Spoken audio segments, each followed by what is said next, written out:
Sur la forme, il a été assez efficace, déterminé.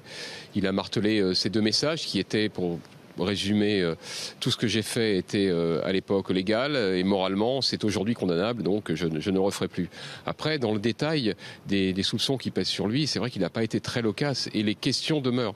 Est-ce que effectivement son fils était habilité à travailler pour la campagne de Nicolas Sarkozy alors qu'il était payé sur les fonds du Sénat? Est-ce que sa fille, en tant qu'assistante parlementaire, était habilitée à l'aider à écrire un livre dans la perspective d'une campagne électorale en quelque sorte? Et d'autres questions sur la revue des Deux Mondes. Est-ce que l'embauche de sa femme a eu comme contrepartie un réel travail ou pas? Sur tous ces points, il n'y a pas eu de réponse précise. Voilà pour le manque de réponse. Qu'est-ce qui vous a interpellé, autre que ces non-réponses ce soir? Qu'est-ce que vous avez noté, vous, dans cette conférence de presse?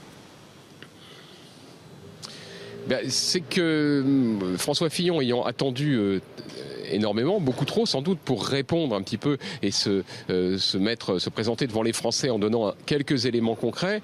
Du coup, il s'est retrouvé dans une contradiction absolue, c'est-à-dire dire d'un côté je réfute le tribunal médiatique et en même temps il a répondu, alors ce n'est pas un tribunal, mais il a répondu aux questions des journalistes qu'il voulait jusqu'alors ne pas faire. Et par ailleurs, le fait de dire je m'excuse, c'est quand même une formule assez forte, c'est quand même la reconnaissance au moins d'une erreur, voire même d'une faute. Et donc ça affaiblit un petit peu une partie de son discours qui, dans un premier temps, était de dire mais tout est normal, tout est légal, tout s'est passé logiquement, tout le monde a travaillé, bref, il n'y a pas de problème. Mais s'il n'y a pas de problème, pourquoi s'excuser? Donc on voit bien que là, il y a quand même une contradiction dont il aura du mal à se dépêtrer totalement.